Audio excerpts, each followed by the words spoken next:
सुनावणी पार पडली. पवार साहेबांचं मॅटर होतं. इलेक्शन कमिशन विरुद्ध त्यांनी अपील केला होता, इलेक्शन कमिशनच्या ऑर्डर विरुद्ध.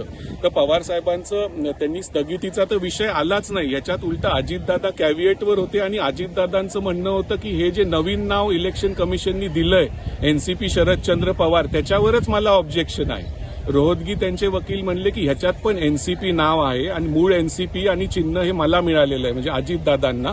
तर तुम्ही हे त्यांना सांगा की दुसरं नाव घ्यावं. तर कोर्ट म्हणलं तुम्हाला काय हरकत आहे, आणि 27 पर्यंत ते नाव दिलं होतं. अभिषेक मनु सिंघवींचं शरद पवारांच्या वतीने म्हणणं होतं की हे नाव पुढं तुमचा मेन निर्णय येईपर्यंत लोकसभेपर्यंत वगैरे शिवसेनेचं जसं आहे तसं राहू दे.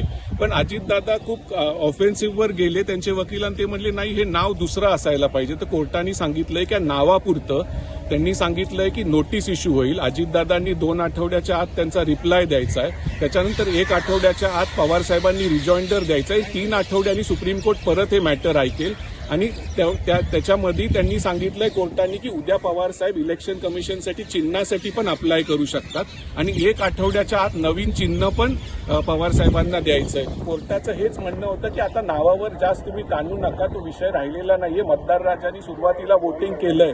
आता जरी तुमचे 2 वेगवेगळे पक्ष झाले असेल, पवार साहेबांचा क्लेम तर आहेच मूळ पक्षावर, पण त्यांना जे नाव दिलंय त्याच्यावर तुम्ही ऑब्जेक्शन घेऊ नका, कारण मतदार राजाला माहिती आहे की कोणाला वोटिंग करायचं. आता आधीसारखं राहिलेलं नाहीये. पण त्याच्यावर अजितदादांच्या वकिलांचं तरीही ऑब्जेक्शन होतं. ते म्हणले त्यांनी काहीतरी नवीन नाव घ्यावं की ज्याच्यात एनसीपी नाहीये. तर कोर्ट म्हणलं ते आम्ही ठरवू 3 आठवड्यात. कोर्टाचा कल असाच वाटतोय की हे एनसीपी शरदचंद्र पवार हेच नाव कोर्ट कंटिन्यू ठेवेल लोकसभेपर्यंत, म्हणजे त्यांचा मेन निकाल येईपर्यंत. आणि नवीन चिन्हासाठी पण उद्या पवार साहेबांना अप्लाय करायचं आहे आणि 1 आठवड्याच्या आत त्यांना नवीन चिन्ह पण मिळेल.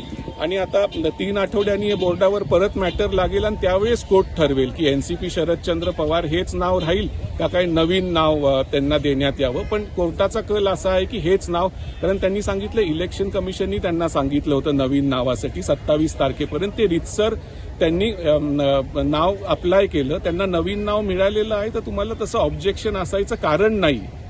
तर माझ्या मते हेच नाव राहील आणि नवीन चिन्ह पण त्यांना उद्या मिळेल. पण अजितदादांचा हा काउंटर ऑफेन्सिव्ह होता की स्थगितीचं जाऊ दे, पण मला या नावावरच ऑब्जेक्शन आहे. आता कोर्ट 3 आठवड्यात जेव्हा मॅटर येईल मार्चमध्ये, तेव्हा आपल्याला समजेल की ह्याच्यावर काय होईल.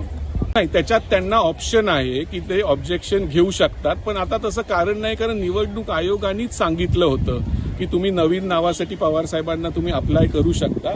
आणि पवार साहेबांचं पण असं म्हणणं होतं की हे 27 तारखेपर्यंत आहे, ते पुढच्या इलेक्शनपर्यंत तुमचा मेन निर्णय येईपर्यंत की पक्ष आणि चिन्ह हे कोणाचं आहे तोपर्यंत शिवसेनेसारखंच हे आमचं कंटिन्यू राहू दे. म्हणजे लोकसभेसाठी किंवा विधानसभेच्या आधी, म्हणजे विधानसभा लोकसभेसाठी हे नाव आमचं, हे नाव तरी आम्हाला राहू दे.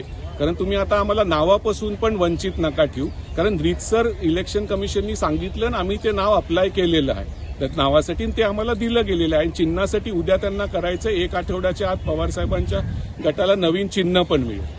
ह्याच्यावर जास्त कॉन्ट्रोवर्सी क्रिएट करायची नाहीये नाव आणि चिन्हावर, कारण पाकिस्तानमध्ये बॅट या चिन्हावरून इश्यू झाला होता आणि सगळे इलेक्शनमध्ये खूप वाद झाले आणि इंडिपेंडेंट वगैरे लढावं लागलं लोकांना. तर तुम्ही हे जास्त आणू नका.